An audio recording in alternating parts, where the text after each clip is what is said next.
31 मार्च 1970 Tokyo के Haneda airport पर सुबह का वक्त था और हर रोज की तरह रनवे पर विमानों की आवाजाही जारी थी। कुछ प्लेन लैंड कर रहे थे तो कुछ उड़ान भरने की तैयारी में थे। इसी गहमा गहमी के बीच जापान एयरलाइंस की फ्लाइट 351 जापान के ही एक शहर फुकुओका के लिए उड़ान भरने को रनवे पर तैयार खड़ी थी।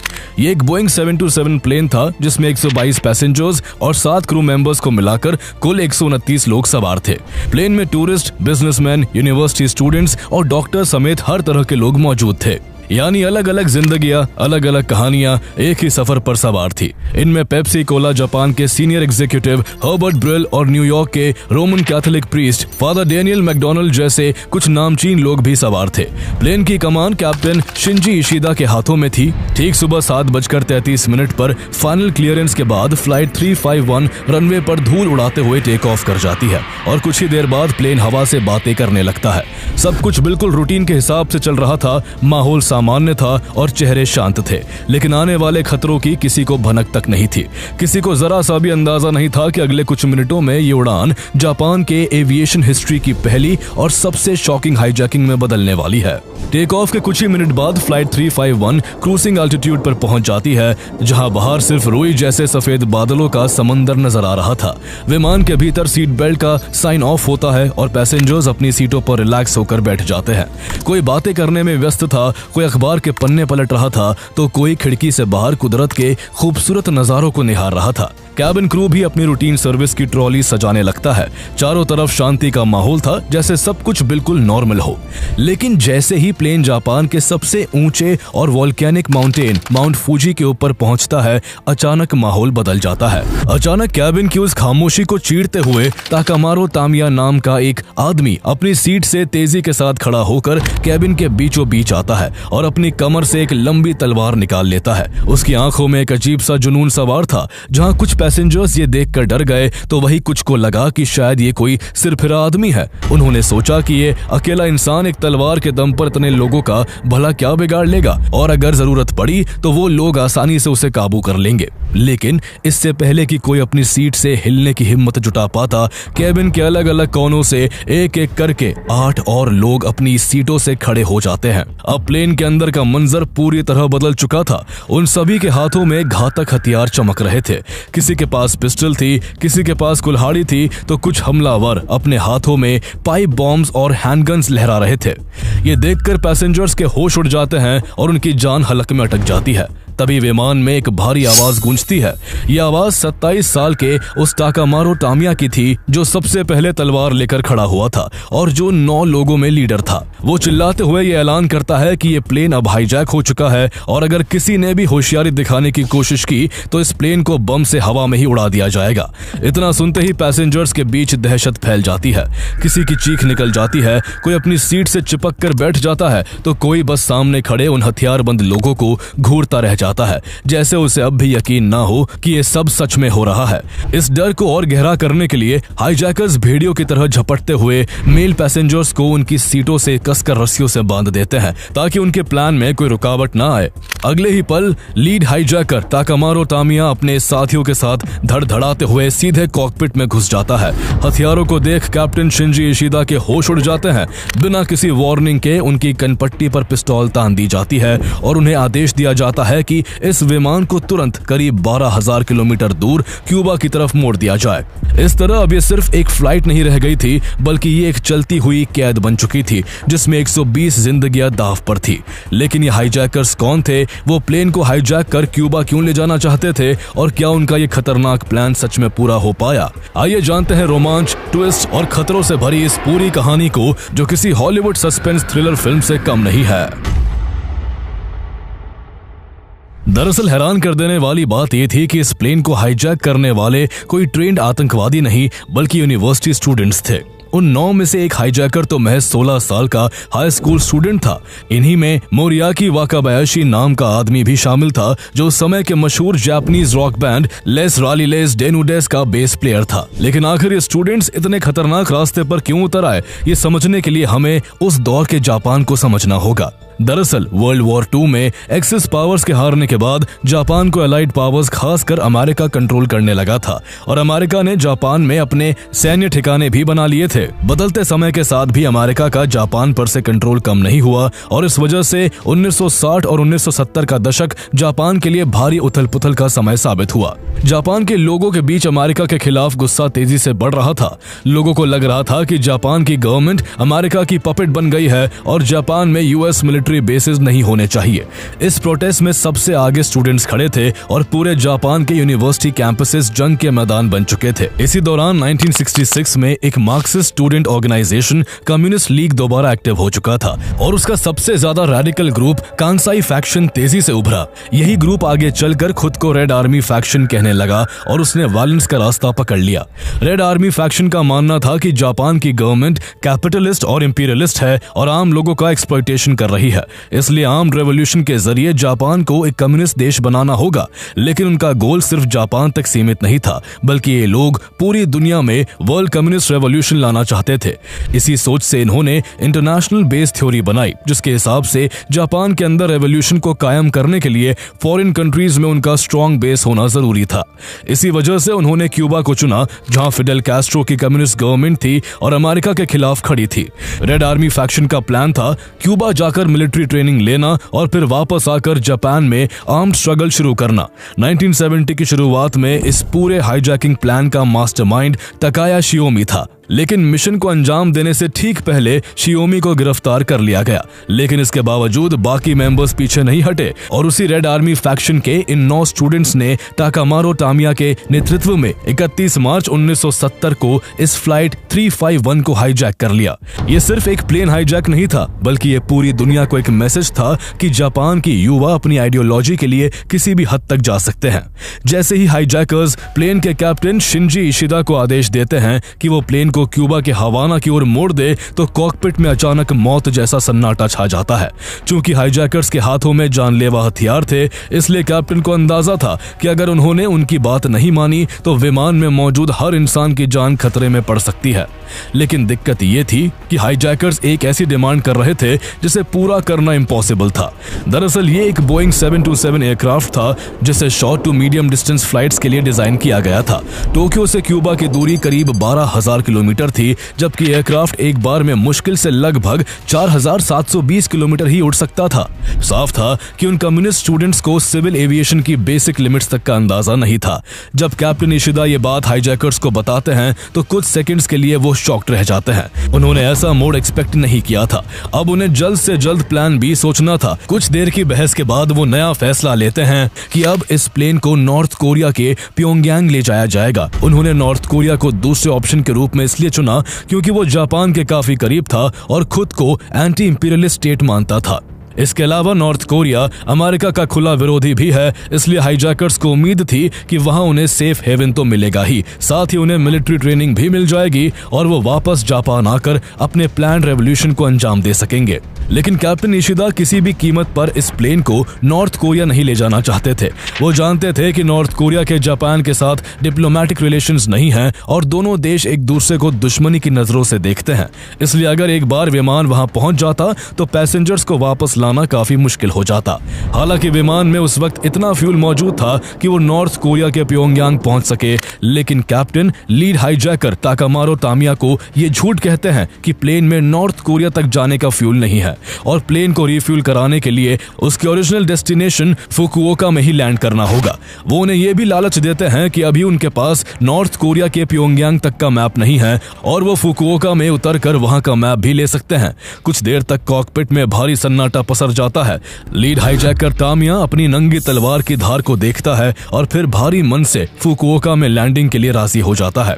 इसके बाद प्लेन फुकुओका में लैंडिंग की तैयारी शुरू कर देता है और इसी दौरान कैप्टन इशिदा बड़ी चालाकी से एयर ट्रैफिक कंट्रोल को सिग्नल भेज देते हैं कि विमान हाईजैक हो चुका है और हाईजैकर्स प्लेन को नॉर्थ कोरिया ले जाने के फिराक में है। सुबह करीब 9 बजे जैसे ही जापान एयरलाइंस फ्लाइट 351 के पहिए फुकुओका के इताजुके एयरपोर्ट को छूते हैं, जापानी एडमिनिस्ट्रेशन अपनी बिसात बिछाना शुरू कर देता है। शुरू में अथॉरिटीज हथियारों के दम पर हॉस्टेजेस को छुड़ाने की कोशिश करते हैं, लेकिन हाईजैकर्स धमकी देते हुए साफ कर देते हैं कि अगर कोई होशियारी की गई तो प्लेन को बम से उड़ा दिया जाएगा। इसके बाद जापान की अथॉरिटी डिप्लोमेसी से काम लेती है और हाईजैकर्स के आगे ये शर्त रखती है कि वो फ्यूल और मैप्स तभी देंगे जब हाईजैकर्स कुछ पैसेंजर्स को छोड़ देंगे। कई घंटों के नेगोशिएशन के बाद हाईजैकर्स दोपहर 1:35 पर 23 पैसेंजर्स को रिहा कर देते हैं, जिनमें महिलाएं, बच्चे, बुजुर्ग और बीमार लोग शामिल थे। इन 23 लोगों के लिए ये दोबारा जन्म लेने जैसा था, लेकिन विमान के अंदर अभी भी लगभग 100 जिंदगियां उन 9 दरिंदों और उनकी सनक के बीच फंसी हुई थी। इसके बाद प्लेन में और फ्यूल डाला जाता है और क्रू मेंबर्स को नॉर्थ कोरिया जाने का एक रूट मैप भी सौंपा जाता है। लेकिन ये कोई प्रोफेशनल नेविगेशन मैप नहीं था, बल्कि एक स्कूल स्टूडेंट के एटलस की फोटोकॉपी थी। यह बेहद मामूली और कच्चा नक्शा था, जिसमें कोरियन पेनिनसुला के बीच में एक लकीर खींची हुई थी और सिर्फ साउथ कोरिया और नॉर्थ कोरिया का नाम लिखा था। करीब 5 घंटे तक वही खड़े रहने के बाद जब जापान एयरलाइंस फ्लाइट 351 फुकुओका से कोरियन पेनिनसुला की ओर उड़ान भरती है, तो प्लेन के भीतर एक अजीब सा सन्नाटा छा जाता है। पैसेंजर्स की डर के मारे हालत खराब थी और उनकी सांसें अटकी हुई थी। वो खुद को नॉर्थ कोरिया में इमेजिन करके ही कांप रहे थे, क्योंकि दुश्मन देश में उनके साथ क्या होगा इसका उन्हें कोई अंदाजा नहीं था। वहीं दूसरी ओर हाईजैकर्स के चेहरे पर एक अजीब सी जीत की मुस्कान थी। वो ये सोचकर जोश से भरे हुए थे कि उन्होंने जापानीज एडमिनिस्ट्रेशन को घुटने टेकने पर मजबूर कर दिया है और वो जल्द ही नॉर्थ कोरिया में होंगे। काफी देर तक आसमान में रहने के बाद प्लेन अब नॉर्थ कोरिया और साउथ कोरिया के बीच की सरहद पर मौजूद डीमिलिटराइज्ड जोन के करीब पहुंच चुका था, जहां परिंदा भी पर नहीं मार सकता था। नॉर्थ कोरिया और साउथ कोरिया के बीच की दुश्मनी की वजह से इस इलाके का आसमान नो फ्लाई जोन रहता है, जहां किसी भी अनजान जहाज का दिखना सीधे मौत को दावत देने जैसा होता है। इसी टेंशन के बीच कैप्टन शिंजी इशिदा कांपती आवाज में प्योंगयांग एटीसी से लैंडिंग की परमिशन के लिए बार बार कांटेक्ट करने की कोशिश करते हैं। Pyongyang, this is JL 351, please respond. लेकिन बार बार रेडियो से सिर्फ स्टैटिक नॉइस के अलावा कुछ नहीं आता। अब कॉकपिट के अंदर घबराहट बढ़ने लगती है। कैप्टन हाईजैकर्स को वार्न करते हैं कि अगर बिना परमिशन आगे बढ़े तो प्लेन को शॉट डाउन किया जा सकता है, लेकिन लीड हाईजैकर ताकामारो तामिया अपने फैसले पर अड़ा रहता है। उसकी तलवार अब भी पायलट्स की गर्दन पर टिकी थी, इसलिए उनके पास कोई और रास्ता नहीं बचता। जैसे ही फ्लाइट 351 उस डेडली जोन में एंटर करती है, कुछ ही पलों बाद बादलों के बीच से अचानक 2 फाइटर जेट्स निकलते हैं और प्लेन पर फायरिंग शुरू हो जाती है। ये देखते ही कैबिन में अफरा तफरी मच जाती है और लोगों को लगता है कि ये नॉर्थ कोरियन जेट्स है जो बिना वार्निंग उन्हें गिरा देंगे। अब डर अपने चरम पर पहुंच चुका था, लेकिन तभी अचानक फायरिंग रुक जाती है और उसी पल रेडियो पर एक आवाज गूंजती है, this is Pyongyang, please respond. ये सुनते ही कॉकपिट में जैसे जान वापस आ जाती है। कैप्टन तेजी से अपनी पूरी सिचुएशन समझाते हैं और कुछ पल बाद प्योंगयांग एयरपोर्ट पर लैंडिंग की परमिशन मिल जाती है। ये मैसेज सुनते ही हाईजैकर्स के बीच खुशी की लहर दौड़ जाती है। जल्दी ही उन्हें एहसास होता है कि ये विमान नॉर्थ कोरिया के हैं और उन्हें गाइड करने के लिए आए हैं। वो एक दूसरे को जीत की बधाई देने लगते हैं। इसके बाद करीब 3:16 पर जब हाईजैक्ड प्लेन के पहिए जमीन को छूते हैं तो बाहर का नजारा बिल्कुल वैसा ही होता है जैसा हाईजैकर्स ने सोचा था। रनवे के चारों ओर नॉर्थ कोरियन फ्लैग्स लहरा रहे थे। वहां भारी संख्या में नॉर्थ कोरियन आर्मी की यूनिफॉर्म्स में सैनिक तैनात थे। बाहर एक बड़ा बैनर दिखाई दे रहा था जिस पर लिखा था वेलकम टू प्योंगयांग। कुछ महिलाएं नॉर्थ कोरिया की ट्रेडिशनल ड्रेसेस पहने हुए फ्लावर्स लेकर उनके वेलकम के लिए खड़ी थी और कुछ बच्चे नॉर्थ कोरियन देशभक्ति के गीत गा रहे थे। इसके अलावा जैसा कि आमतौर पर नॉर्थ कोरिया जैसी क्लोज कंट्री में होता है, वहां रनवे पर ज्यादा फ्लाइट्स नजर नहीं आ रही थी। तभी लाउडस्पीकर पर एक अनाउंसमेंट गूंजती है, ये ग्रेट लीडर किम इल संग के नेतृत्व वाला democratic people's republic of Korea है, जो उन रेवोल्यूशनरीज का स्वागत करता है जो जापानीज इंपीरियलिज्म के खिलाफ लड़ रहे हैं। ये सुनकर हाईजैकर्स के चेहरे पर और भी गर्व आ जाता है।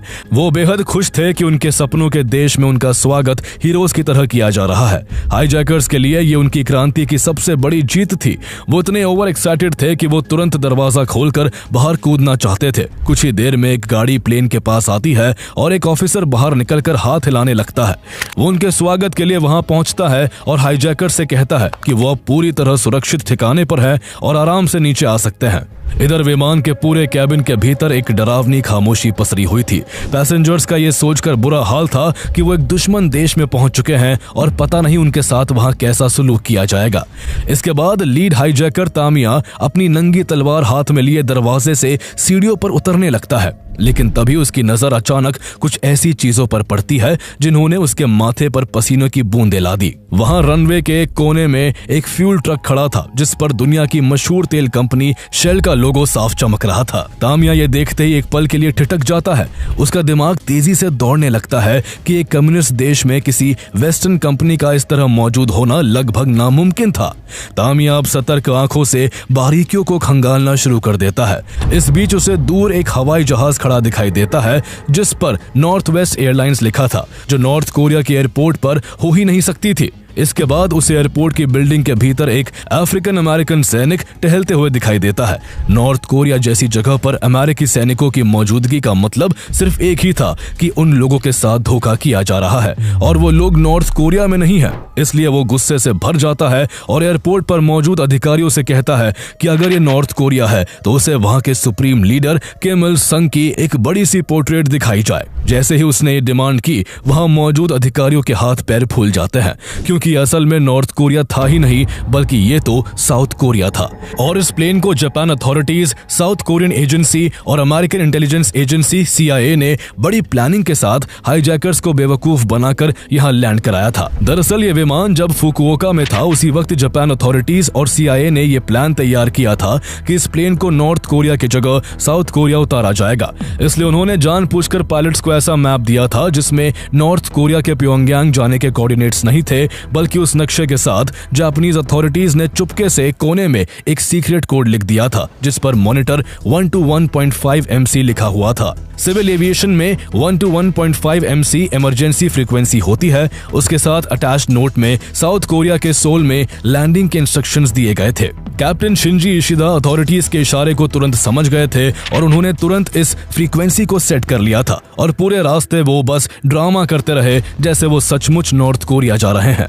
इसके बाद बड़ी चालाकी से सोल के गिम्पो एयरपोर्ट और उसके आसपास सब जगहों को इस तरह से मॉडिफाई किया गया कि सब कुछ नॉर्थ कोरिया जैसा लगे।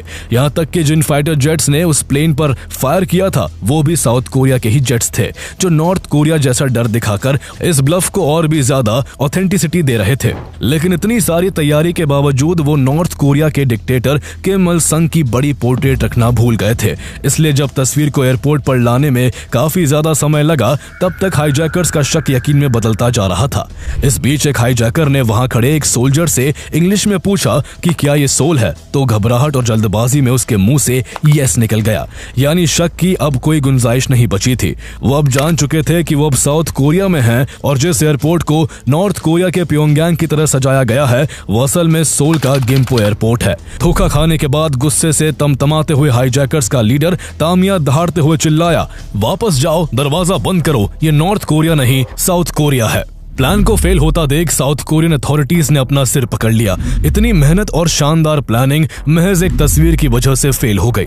इसके बाद हाईजैकर्स फौरन अपने हथियार कैप्टन शिंजी इशिदा की तरफ तान देते हैं और प्लेन को तुरंत नॉर्थ कोरिया के लिए टेक ऑफ करने का आदेश देते हैं। लेकिन यहाँ एक नई दिक्कत सामने आ जाती है। दरअसल यहाँ लैंडिंग करते वक्त टेक्निकल प्रॉब्लम्स की वजह से विमान के इंजन बंद हो चुके थे और उन्हें दोबारा स्टार्ट करने के लिए ऑक्सिलरी स्टार्टर की जरूरत थी। लेकिन साउथ कोरियन गवर्नमेंट इसे देने से साफ इनकार कर देती है। साउथ कोरिया उन कम्युनिस्ट हाईजैकर्स को किसी भी हाल में जिंदा बाहर नहीं जाने देना चाहता था। दूसरी ओर जापान के लिए यह प्रेस्टीज का नहीं बल्कि अपने करीब 100 नागरिकों की जान बचाने का सवाल था। जापानी अधिकारियों को डर था कि अगर साउथ कोरियन सोल्जर्स ने कोई कदम उठाया तो एक भी मुसाफिर जिंदा नहीं बचेगा। इस खींचतान के बीच देखते ही देखते करीब 20 घंटे से भी ज्यादा का समय गुजर जाता है और इससे हाईजैकर्स का गुस्सा 7वें आसमान पर पहुंच जाता है। कैबिन के अंदर बैठे पैसेंजर्स की हालत अब बेकाबू होने लगी थी। मानसिक तनाव के साथ साथ भूख और प्यास ने उन्हें तोड़ दिया था। उनके हाथ पैर इतनी कसकर बांधे गए थे कि सुन्न पड़ चुके थे। ऊपर से हाईजैकर्स ने प्लेन की पूरी बिजली बंद करवा दी थी, जिससे AC ठप हो चुका था और अंदर घुटन इतनी बढ़ गई थी कि सांस लेना मुश्किल हो रहा था। हाईजैकर्स के हथियारों का डर, पसीने से भीगे चेहरे, दम घुटने जैसे हालात और बाथरूम से उठती बदबू ने ऐसा मंजर बना दिया था कि हर गुजरता पल लोगों को मौत के और करीब ले जा रहा था। इधर बाहर डिप्लोमेटिक स्टेज पर भी डेडलॉक खत्म होने का नाम नहीं ले रहा था। गिम्पो एयरपोर्ट पर जापान और साउथ कोरिया के टॉप ऑफिशियल्स आमने सामने थे। जापान की तरफ से मिनिस्ट्री ऑफ ट्रांसपोर्ट के vice minister Shinjiro Yamamura, transport minister Tomisaburo Hashimoto और एम्बेसडर मासाहिदे कानेयामा मौजूद थे। वहीं साउथ कोरिया की तरफ से defence minister Jeong Rae Hyeok, transport minister Baek Seon Yeop और home minister Park Kyung Won मोर्चा संभाले हुए थे। पूरी दुनिया की नजर अब वहां हो रही हर एक हलचल पर टिकी हुई थी। काफी घंटों के बाद भी जब बातचीत किसी नतीजे पर नहीं पहुंची तो हाईजैकर्स ने लास्ट वार्निंग दे दी कि अगर तुरंत उड़ान भरने की इजाजत नहीं मिली तो वो इस प्लेन को बॉम्ब से उड़ा देंगे। मौत की सीधी धमकी ने जापानी सरकार को हिला कर रख दिया। इसी नाजुक मोड़ पर जापान के मिनिस्ट्री ऑफ ट्रांसपोर्ट के वाइस मिनिस्टर शिंजिरो यामामूरा ने एक ऐसा फैसला लिया जिसने पूरी दुनिया को सन्न कर दिया। उन्होंने खुद को एक सब्स्टिट्यूट हॉस्टेज के तौर पर पेश करने का प्रपोजल रखा और कहा कि अगर हाईजैकर्स सभी पैसेंजर्स को रिहा कर देते हैं तो वो खुद उनकी जगह हॉस्टेज बनकर उनके साथ नॉर्थ कोरिया जाने को तैयार है। ये एक बहुत बड़ा और खतरनाक दाव था जिस पर शुरू में आतंकियों को शक हुआ, लेकिन 50 से ज्यादा घंटों तक उस एयरपोर्ट पर फंसे रहने और कोई दूसरा रास्ता न दिखने की वजह से आखिरकार हाईजैकर्स इस सौदे के लिए राजी हो जाते हैं। इसके बाद एक एक करके सभी पैसेंजर्स को प्लेन से उतारा जाता है और करीब 3 दिन तक मौत के साए में जीने के बाद जब वो बाहर निकलते हैं तो कोई खुशी से रो रहा होता है, कोई गले लग रहा होता है और किसी की आंखों में अब भी वो खौफ साफ नजर आ रहा होता है जो उन्होंने अंदर झेला था। इसके बाद उन सभी पैसेंजर्स को एक स्पेशल DC-8 एयरक्राफ्ट के जरिए फुकुओका भेज दिया जाता है। इसके बाद 3 अप्रैल की शाम करीब 6 बजे हाईजैकिंग शुरू होने के पूरे 79 घंटों बाद ऑक्सिलरी स्टार्टर की मदद से प्लेन के इंजन्स दोबारा चालू किए जाते हैं और फ्लाइट 351 गिम्पो एयरपोर्ट से अपनी आखिरी उड़ान भरती है। इस बार विमान में कुल 13 लोग सवार थे, जिनमें 9 हाईजैकर्स, 3 क्रू मेंबर्स और अपनी जान की बाजी लगाने वाले वाइस मिनिस्टर शिंजिरो यामामूरा शामिल थे।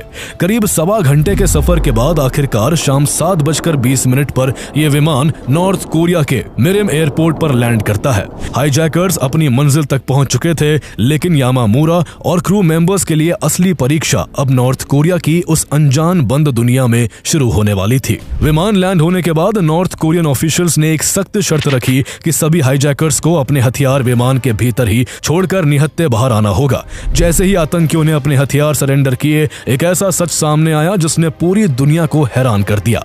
जिन पिस्टल्स, पाइप बॉम्ब्स, तलवारों और हैंडगन से प्लेन को हाईजैक किया गया था वो नकली थे। उनके पास सिर्फ कुल्हाड़ी ही असली थी। यानी हाईजैकर्स ने नकली हथियारों और अपने कॉन्फिडेंस के दम पर इतिहास की सबसे बड़ी हाईजैकिंग्स में से एक को अंजाम दे दिया था। उन्हें कस्टडी में लेने के बाद जापान के वाइस मिनिस्टर शिंजिरो यामामूरा को उम्मीद थी कि नॉर्थ कोरिया उन्हें जेल में डालेगा, लेकिन ऐसा कुछ नहीं हुआ। उल्टा नॉर्थ कोरिया ने उन्हें असाइलम दे दिया। वहीं दूसरी तरफ जापान के क्रू मेंबर्स और यामामूरा के साथ नॉर्थ कोरियन अथॉरिटीज का रवैया काफी सख्त रहा। लंबे इंटरनेशनल प्रेशर के बाद नॉर्थ कोरिया क्रू मेंबर्स और यामामूरा को वापस जापान भेजने के लिए तैयार हुआ और आखिरकार ये सभी लोग सुरक्षित जापान लौट आए। यामामूरा की बहादुरी ने उन्हें जापान में हीरो बना दिया और उनका पॉलिटिकल करियर नई ऊंचाइयों पर पहुंच गया। आगे चलकर वो जापान के minister of agriculture, forestry and fisheries के साथ साथ मिनिस्टर ऑफ ट्रांसपोर्ट जैसे इंपॉर्टेंट पदों पर रहे। उनकी जिंदगी में सब कुछ बहुत अच्छा चल रहा था, लेकिन किस्मत ने साल 1992 में एक दर्दनाक मोड़ लिया और उनकी दूसरी बेटी जो मेंटल इलनेस से जूझ रही थी, उसने चाकू मारकर उनकी हत्या कर दी। उधर नॉर्थ कोरिया पहुंचने के बाद हाईजैकर्स को लगा था कि अब उन्हें मिलिट्री ट्रेनिंग मिलेगी और वो जापान लौटकर रेवोल्यूशन को अंजाम देंगे, लेकिन हकीकत बिल्कुल अलग थी।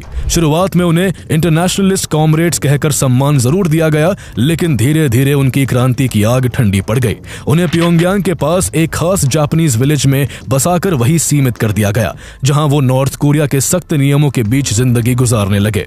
कुछ ने वही अपनी पूरी जिंदगी काट दी, कुछ वहां से भागने में कामयाब हो गए, जबकि एक हाईजैकर ताकेशी ओकामोटो भागने की कोशिश में अपनी पत्नी समेत मारा गया। इनमें से कुछ लोगों ने बाद में अपनी गलती भी स्वीकार की। जापानीज रॉक बैंड लेस रालिजेस डेनुडेस के बेसिस्ट मोरियाकी वाकाबयाशी ने एक इंटरव्यू में माना कि उनका ये कदम सेल्फिश और चाइल्डिश था और वो क्रांति के जुनून में अंधे हो गए थे। ये पूरी घटना आज भी एविएशन हिस्ट्री की सबसे शॉकिंग हाईजैकिंग्स में गिनी जाती है, जहां नकली हथियारों और साइकोलॉजिकल प्रेशर के दम पर एक पूरी फ्लाइट को कंट्रोल कर लिया गया। इस पूरी घटना को 2025 की south Korean film good news में भी दिखाया गया है।